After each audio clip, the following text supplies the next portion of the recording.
Hey Annie, welcome to the show. Hello. Thank you so much for joining. So, first question, why did you start ANTA? Well, I went to art school in the late 70s, early 80s, and I studied fine art. And there was a sudden realization when I left art school, having done extremely well at art school and completed a postgraduate in drawing and painting and printmaking. I realized I was qualified to do absolutely nothing. And except I could go on to teach, but I didn't really want to have a traditional teaching role. Although actually now a lot of my time is spent teaching and training craftspeople. I married a fellow student from the college, my husband Lachlan, who's my co-founder, and he's an architect. And that was a useful thing to do because he's a Highlander and he wanted to go back to home to the Highlands, to the north of Scotland, where he was brought up, and wanted to have a family and wanted his family, very importantly, to be brought up as a Highlander. And we were at college in Edinburgh, at the art school there, and we reckoned that if we were going to start our own business as a design-led company, we had better start off in London. So having spent a year or two in the Highlands, we then moved to London and worked with other companies doing product design. So I, at the art school, trained in drawing and painting and learned to use colour, understood about materials, and understood about proportion. And so that was a very good grounding for basically allowing me to design anything. I worked principally in textiles using my ability to use colour. And my husband, although he was an architect, worked doing jewelry design and cutlery design, moving from home furnishing to fashion. So we did start a bit more in fashion, but because he was an architect, we decided to produce our own home furnishing collection, do the architecture from the inside and from the outside, and to be able to do a complete turnkey solution. That was our ambition. We wanted to live in the Highlands and train people to use local materials and train. So that's where the teaching came in. And we take people now from school and we train them in ceramics and in textiles because we have our own workshops, which is actually, well, they started off as workshops, but we actually now have a small factory unit and we do small batch production on a commercial scale. So that was the vision at the beginning, and the company's now 40 years old, or will be next year. We started in 84, and the next generation we have 3 children who are all art school trained and all doing their own things, and they have their own careers, but are able to continue from the outside, helping to direct the business and keeping it true to its philosophy, which was to be design-led, manufactured in Scotland, and particularly in the north, in a rural area, and continuing to make sure that local young people are trained with a skill. I'm pretty confident that that will continue. You started ANTA, and what was your first collection? Because now you do ceramics, you do homeware, you do some accessories as well. Where did that begin? The first collection I did was fashion, and I worked with fashion designers. So I did a collection of scarves with Catherine Hamnett. We did a collection of scarves and jewellery with Jasper Conran. We did one throw for Ralph Lauren, only one. And then I realized, and then I also did a collection of scarves for an American designer called Jeffrey Bean. And we did a range of ties and also, funnily enough, silk ties and waistcoats, but also ceramic beakers and shaving dishes, little pots and shaving dishes for Paul Smith. So that gave me a bit of experience in product design and working commercially. But I also realized that I wanted to build our own brand because that was important for us to continue. Because what happens when you work with a designer is they'll let you do one collection and then you'll drop the next season, and that's no use for continuous employment of your staff. So you need to really have your own brand so that you can keep that basically you're in charge of your own destiny, and you call the shots in the marketplace, not and you're not beholden to somebody else. And so that's what we set about doing. So the first collection we did was a furnishing collection of tartan based, but all the fabrics were recolored, but it was curtain fabric, curtain and upholstery, I think. And we did very well with it. And we got a distributor in the United States. And at the same time as the fabrics, we also started to work with a ceramic company. This was all while we were living in London. We made a range of tiles, first of all, and then we did a range of tableware. And just by chance, started to do checks on the table, with a roller, and doing a simple check design on the tableware. And that rather took off. Because we hadn't realised it, but we were the first people to put tartan on ceramics. Not even the Victorians had done it. Because with ceramics, the pattern on a ceramic is either an overall colour, which is like the whole piece is then dipped in a plain coloured glaze, or you have a design which they call a sprig design, which is like a spot or a little motif that is placed at random over the shape, because obviously you're decorating a three-dimensional shape, and each shape is different, a different scale and a different form.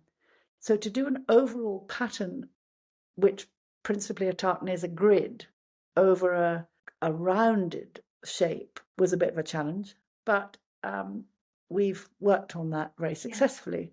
And obviously nobody else had explored that. So when we were working with our distributor in the United States, he was called Christopher Highland, and he had a showroom in the Decorated and Design building. He introduced us to a big famous department store in New York called Bergdorf Goodman. And the buyer there enjoyed what we were doing. And I just started the ceramics. I mean, literally had only made half a dozen pieces. And we had a house in London. Our house in London was in Spitalfields. And he arranged for American House and Garden to come and photograph our house. And this would be 35 years ago, because our eldest son was a very small child, he was a toddler. I put these ceramics that we were experimenting with in the kitchen dresser, because I said, oh, well, if an American company, we better put these tartan plates and beakers in the dresser, because the Americans will like that. And anyway, they photographed the house, which we had tartan carpet and curtains and decorated it with our own fabrics. They were publishing the article in their September issue. They saw the photograph of the ceramics and they asked if we would provide corporate gifts for their best advertisers. And of course, we'd only made half a dozen pieces. We hadn't actually gone into production. So, of course, I said yes. Well, of course, we could do that. And they said, could they have 100 pieces of different value? So, and could it be packaged and boxed? Well, of course, I went to a packaging supplier who said, oh, no, their minimums were 1,000 of each shape. So, that was a waste of time. So I said, oh, well, we won't package them, but we'll gift wrap them and we'll put them in a box when we'll wrap it in green paper and we'll put tartan ribbon on it. And they loved the idea of that. So we then had to make these pieces, which we made by hand. We hand threw them. And we were working with a workshop on the edge of London with our, proper ceramic artists. And they made them for us. And we decorated them and packaged them and sent them out. And one of their best advertisers was Bergdorf Goodman. And they sent us an order for £10,000 worth of ceramics. And so we were launched. That was it. And we sort of then had to find a way of making it. So it was in quantity. So that was when it was an uphill journey, adventure. I think adventure, a bit of a struggle, but really more of an adventure. It was exciting. And then we sold those ceramics to Trisha Guild in London. She took some. We sold them to Harvey Nichols, and we got them into other stores. And so that was the sort of beginning of the journey of the ceramics, working alongside the textiles, selling fabrics, furnishing fabrics to interior designers, mostly. My husband particularly decided that we were doing rather well in London. And I remember getting all the windows in Liberties in Regent Street, every single window, all the way down Regent Street, and thinking how exciting that was. And then we literally packed our bags and moved to the Highlands, moved home to my husband's part of the world, because he wanted to, he's an architect but interested in conservation, and he had bought a ruined castle and he wanted to restore it and wanted the family to be brought up in the Highlands. And that's when we started manufacturing ourselves, because obviously this isn't a role for a designer in the north of Scotland. You're too far away. These were the days of pre-internet, and there was no way that you could have a global outreach from living in a rural place.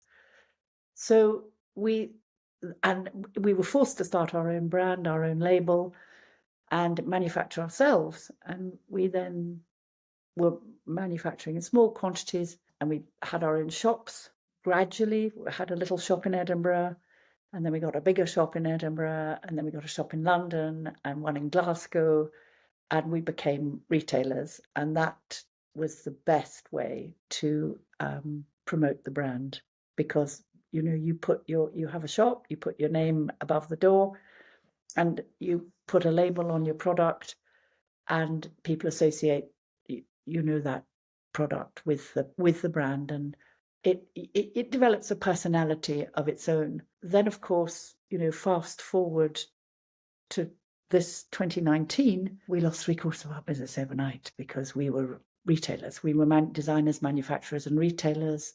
And fortunately, we only lost 3/4 of our business, because quite a lot of our friends and colleagues lost all their business. But we had one online shop that was as big as all our other shops. We've got a young managing director now who was able to realign the business so that we're now almost completely online, and has brought the turnover back up to pre-pandemic levels. And of course, because we're not paying rent and rates for retail shops in high streets in capital cities, we're much more profitable. So we're able to expand the factory, and develop new product and bring in and train new people. So it's actually, funny enough, been quite a positive. Out of adversity has come, moving to the Highlands in the first place looked on the surface to be a bad idea, but in fact we turned it into our own advantage, because it's what forced us to create our own brand and stand by it. And then the pandemic, retail was going that way anyway. People were buying online. The pandemic forced us to close our shops and forced us to go into e-commerce and into that space. So yeah, it's been a happy, smiling process, really. Not entirely. I don't think it's been entirely without difficulty, and it's certainly been a challenge, but it's been a positive. It's definitely been a positive, and we're just about to celebrate 40 years, so we're definitely still in business. That's an amazing story that you've had with ANTA, and so many progressions within that, and to have only done a few ceramics and then be employed to do such a huge quantity. I love that you were just saying yes. That's what people say about business. Just say yes. Don't say nothing. Nothing's impossible, because you can do it. And I think that's so great. And I just want to pick up on one thing. You said that you moved to a ruined castle in the Highlands of Scotland. Like, that sounds like a fairy tale. Was it a fairy tale? Yeah, well, we achieved it. Yes, that was a sort of separate project that I was just a sort of cheerleader from the side, really. It was absolutely my husband's project. I had no idea how to go about it, and I had complete trust and faith in him. He appeared to know what he was doing. He did a very clever thing. He said to me, it's all about, for an architect, for a long-term project like that, it's all about managing people's expectations. And he said to me, And if you don't manage people's expectations right, there's inevitably disappointment. So he said to me, listen, Annie, I'd like to do this. I don't have a lot of money. We're going to have to, it's going to take 10 years. Are you up for it? Because basically we're going to be camping for 10 years and living hand to mouth. And I will work as an architect, and what I earn, I will use my salary to pay for a stonemason and a labourer. Could you earn enough money to buy the groceries and manage with the children and, somehow pay the nanny and buy the groceries? And together we'll do this project, but it will take 10 years. We bought the castle in 1990, and we didn't get planning permission to stop it falling down because it was a scheduled monument until 93, by which time Stella, I was pregnant with my youngest child, Stella, and we were digging out the nettles and, starting the work in 93. We then finally finished the castle at the end of 98. She had her 5th birthday party in the castle. And so it actually only took 5 years, but from 1990 to 98, in other words, Lucky, my husband, had said it'll take 10 years, and we actually did it in 8. Although the building work as I say, it took 3 years before we got permission to start, and the actual work only took 5 years. But if it had taken, he'd said 10 years and it had taken 12, I might have divorced him, because that's when disappointment starts. If you don't achieve if you set yourself an unrealistic target. So I think for anyone, when it's a long-term project like that, and the same in business, you're not going to, make a fortune overnight in anything, really. I mean, if you do, you'll find you'll be in that business that's here today and gone tomorrow. I mean, when you're in a sort of not very exciting on the surface business like restoration architecture or conservation architecture, or making, rugs and mugs and kind of, not particularly innovative products themselves, they're not going to be wildly fashionable. But on the other hand, they're not going to get out of fashion. They're always going to be here. There's always going to be a need. How you go about your route to market needs to be inventive, and you need to embrace technology, embrace change. You've got to be ready to pivot quickly. As you say, you have to accept it, do it, and then worry about how you're going to get there. Once you've said yes, just do it. I always think that Nike phrase they use, just do it. Don't worry about it. Don't talk about it too much. Just get on and do it. And it won't be perfect. But the great thing is you'll learn from the things that aren't perfect, and the next one or the next iteration will be better, and you'll learn. And you only learn. I mean, it sounds trite, but you really only learn from your mistakes. And that's how you improve, and that's how you move on. And if you accept that, and you mustn't be disappointed, you mustn't go through life being disappointed. You've got to accept the challenge and embrace it, and accept that nothing's going to be exactly right. And actually, I learned that at art school when I did drawing and painting, and everything would be in one painting, and you would try and put all your ideas onto one canvas. And then when I did a postgraduate, I specialized in printmaking, and I suddenly realized the excitement of the multiple. And I realized that you don't have to be precious. You don't have to put everything into that one piece of work. You can actually do variations, and you can try something else. You can, explore other areas. And if it doesn't work, it doesn't matter. And you can go back to the same, I did a lot of lithography, so you could go back to the same plate and try something else. And I think that was liberating for me, not realizing I didn't have to be precious, and if it wasn't perfect, it didn't really matter. And we now make, particularly in the ceramics, we make hundreds, if not thousands, of the same product over and over again. And you don't have to be, as I say, too precious about it. And a lot of So the ANTA that's really how. products are inspired by the Scottish landscape. How do you maintain your Scottish authenticity within your products as they evolve? I married a man who is a Highlander. He's 6'6". He's called Lachlan Stewart, and he wears a kilt and he plays the bagpipes. And I didn't make that up. So I always joke and say that And you he's live the in a best castle. bit of and we live in a castle, yeah. And it's he was the best marketing tool. And quite a lot of Highland or Scottish brands have to make that up, and we don't. And we started the business ourselves, and so it's not like we're carrying any baggage. It's going to be harder for the next generation, but for us, if it failed, it didn't matter. If we never managed to complete the castle, it didn't matter. It wasn't as if it was a family heirloom and we were going to disappoint our grandparents or in terms of the business. We weren't going to let anybody down. That's quite a nice position to be in. I mean, the way we remain authentic is because we live here, and we really do live here. We live here all the time, so we put miles and miles. We travel a huge amount. I go up and down the A9 to Edinburgh. We go up and down to London. We go abroad. We have to go. We have to visit. We have to do.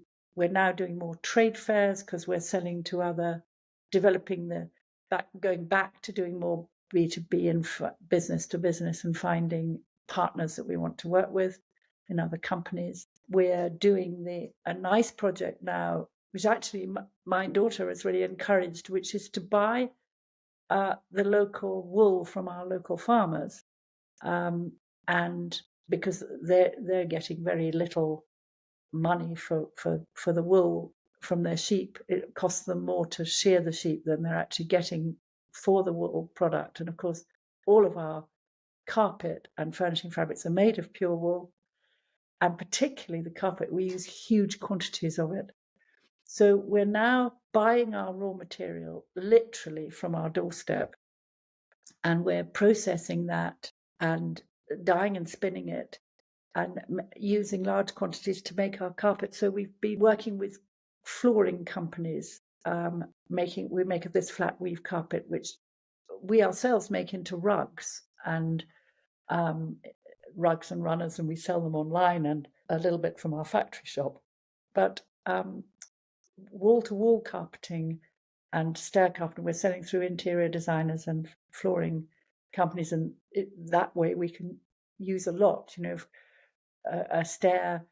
A normal stair uses 14 meters of fabric. So you're using, it's a way of selling a lot of fabric and a lot of wool. So it's beginning to make sense being in the Highlands from a practical point of view as sellers, as well as a romantic point of view. So when you say, oh, that sounds like a fairy tale, you live in a castle.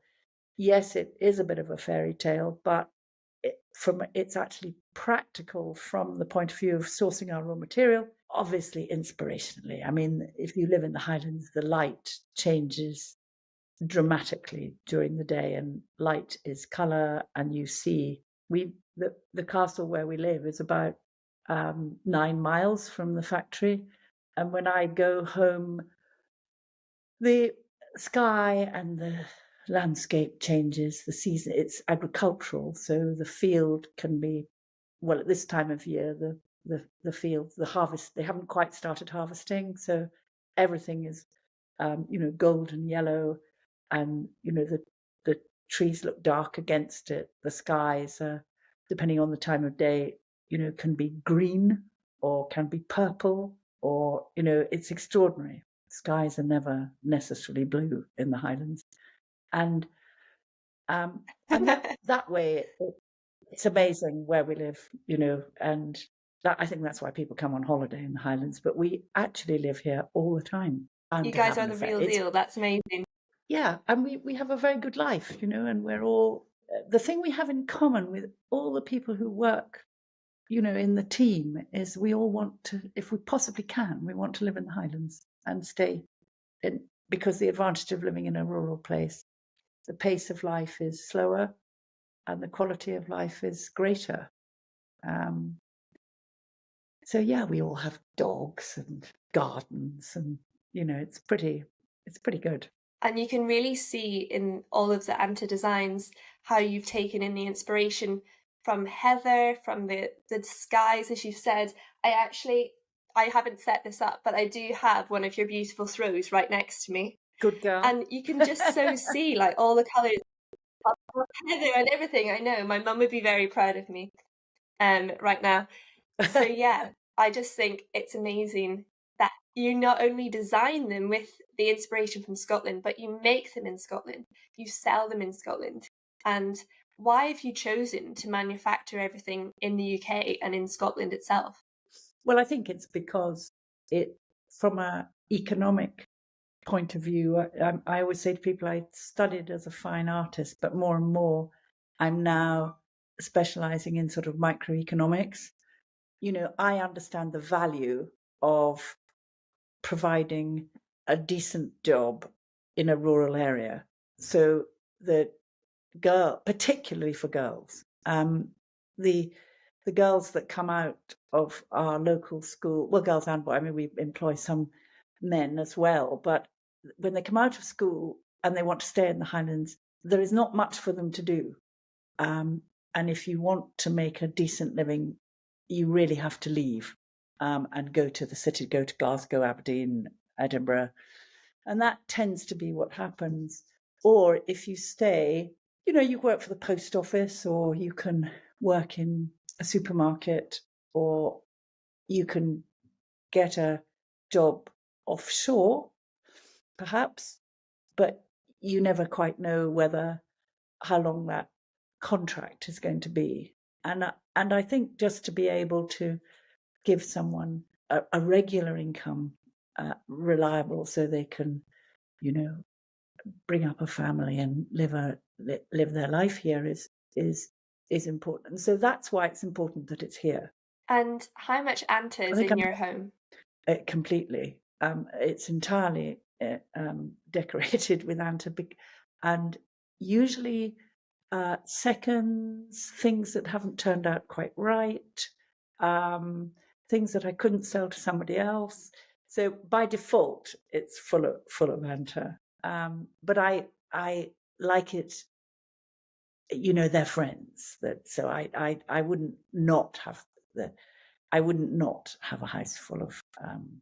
And actually, what's rather good is that we have inherited some early pieces of furniture, and although the designs are modern and contemporary in some ways, they also blend very well with with any kind of style of furniture, and the soft furnishings work, and so do the ceramics. So I'm quite pleased that it fits in, a kind of mid-century modern setting, but it also fits in it because the designs are quite sort of Scandinavian inspired, and they fit in a sort of Northern European aesthetic.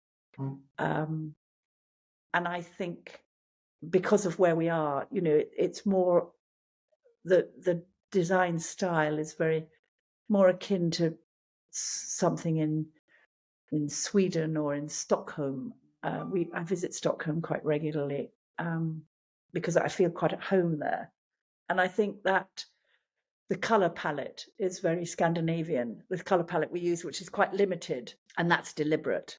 It's natural.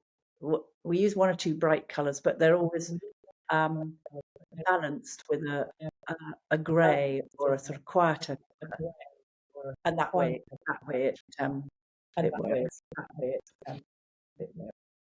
And do you find that with the fashion and interiors trends changing each season, does ANTA try and keep up with that, or do you pave your own path?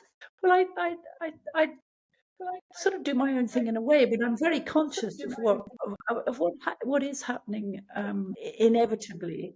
I mean, we've got a young team, and especially my children probably tell me that things are looking a bit tired.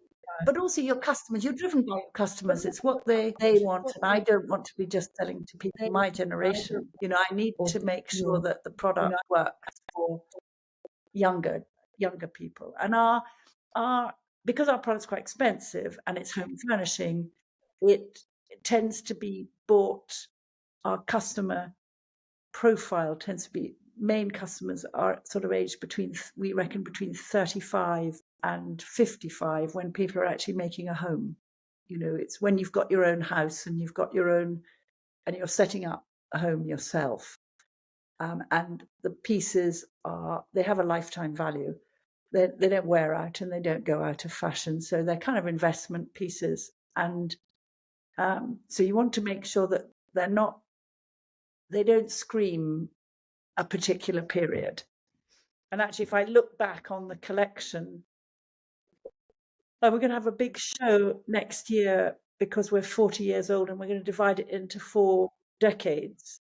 And actually, some of the designs that I did right at the beginning, we still make, because they're sort of classics. And there are others that have changed, probably with color, fashion. I remember there was a time when everybody wanted lime green. I struggle now to sell lime green, except in the spring when the landscape turns that color. So there are certain colors that will go with the fashion, but generally speaking, the designs are pretty classic and continue from literally one decade to the next, never mind one season to the next. The best type, for sure. And some of the ANTA colour schemes in some of your products are quite bold. I was just wondering how you would suggest people integrate these products into their home and into their interiors. Well, a lot of people are a bit afraid of using colour, surprisingly, and I wonder why people decorate using grey, because the world out there isn't grey by any stretch of the imagination, and people are afraid.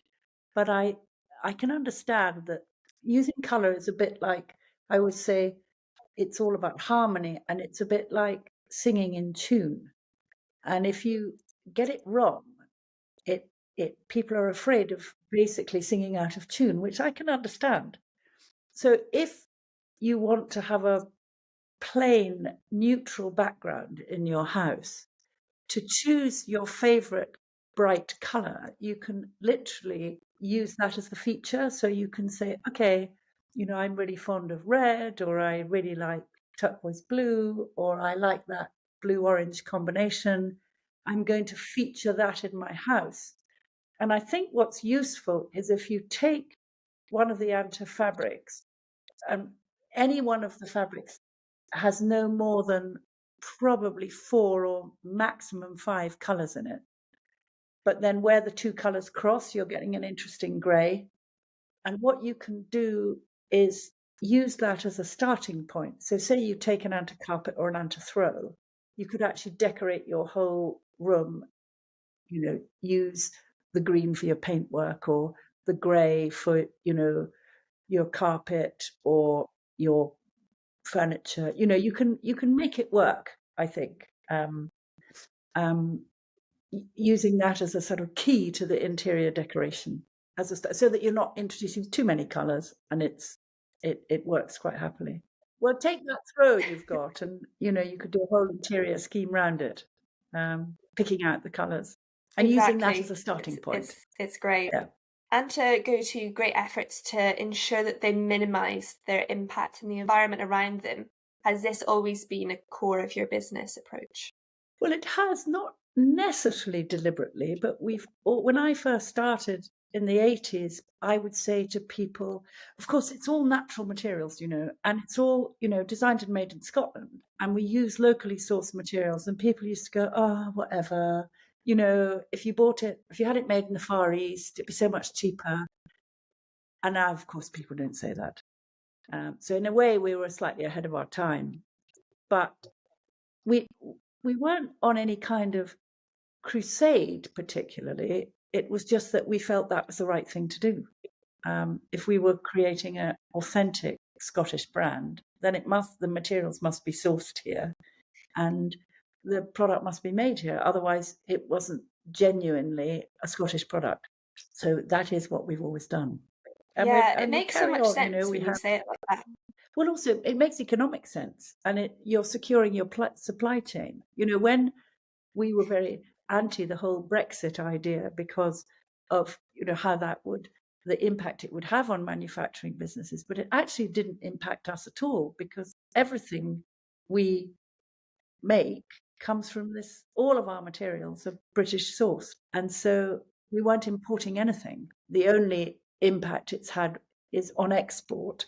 It's a little bit more difficult just now to export to Europe, but from a manufacturing point of view, and I know so many people were frustrated by not being able to get components in from Europe, so they couldn't complete their product. But we've been very lucky in the set. So in that way, using locally sourced natural materials makes sense from the securing your supply chain, and it makes sense economically. And then inevitably, it has a low impact on the environment. I mean, I always say when I do a trade fair in England, I always say to people, this is the first trip this carpet's had south of the border. And it literally hasn't traveled very far. And now we're using the wool from our local farmers. It's coming off our doorstep. And our ceramics I'm always proud to tell people that all we're doing is recycling mud.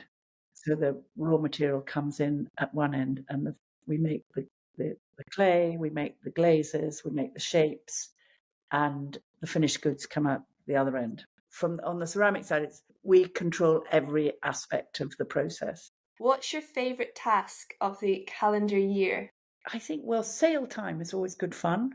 That, we always, it's great fun in business to set things up and see the cash coming in and when you sell things at sale time, you're selling much more of it because the price comes down and therefore it's more readily available, so more people can afford it.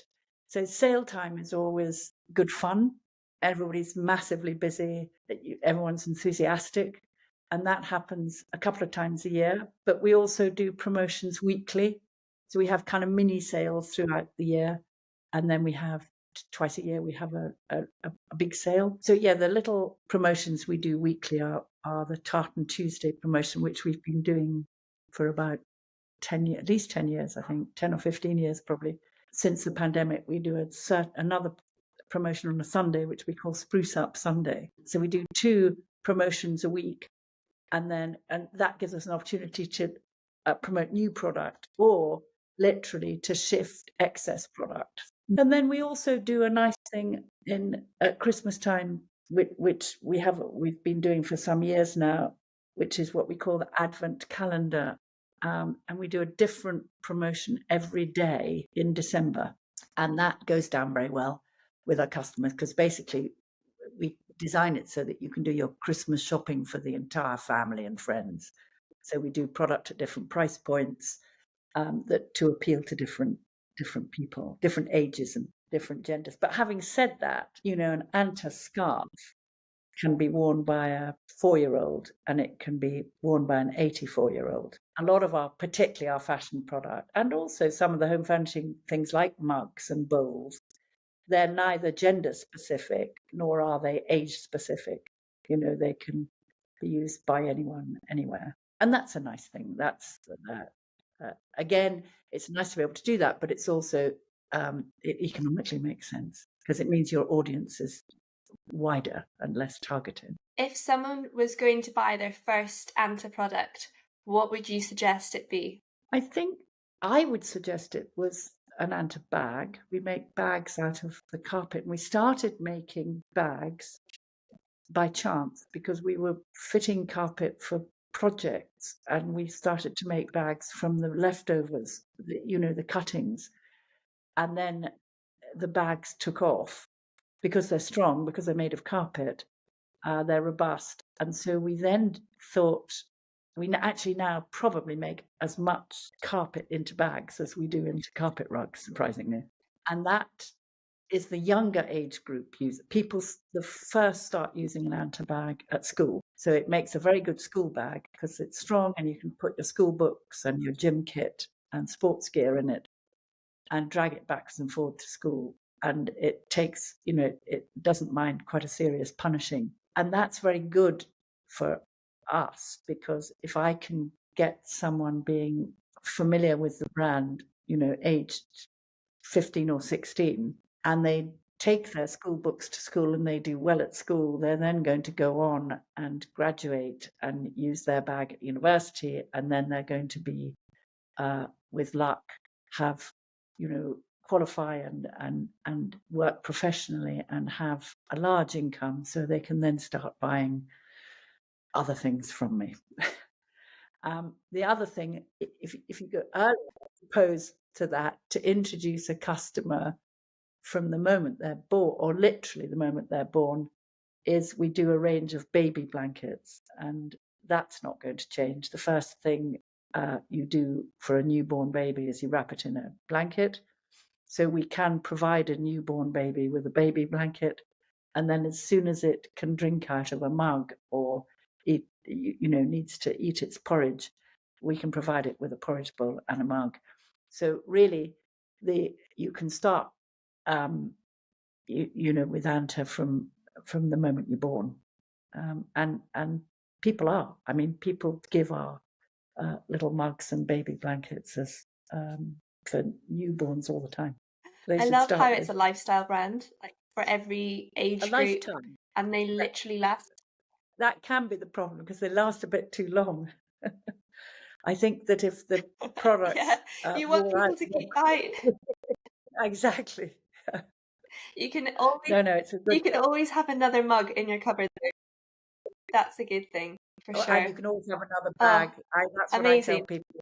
You need a different bag to go with a different outfit. Exactly. A different scarf. Exactly. Well, thank you so much for coming on today. That was such an interesting discussion, and I love how you don't only design based on inspiration from the Scottish landscape. You use the products from Scotland, you make them in Scotland, you sell them in Scotland, and you are the ANTA brand. It's not just something that you do, it's a lifestyle. And I think that's really an inspirational story, and also such a big advocate for actually buying even more ANTA products. So this has been an expensive podcast for me. Well, that's great. Thanks very much for inviting us. And people can find you online on your website and sign up to your newsletter for the Tartan Tuesday offers each week as well. I'll link that below so people can have a look at your website and follow you on Instagram and sign up to your newsletter. Well, thank you so much, Annie. Great. Thank you very much.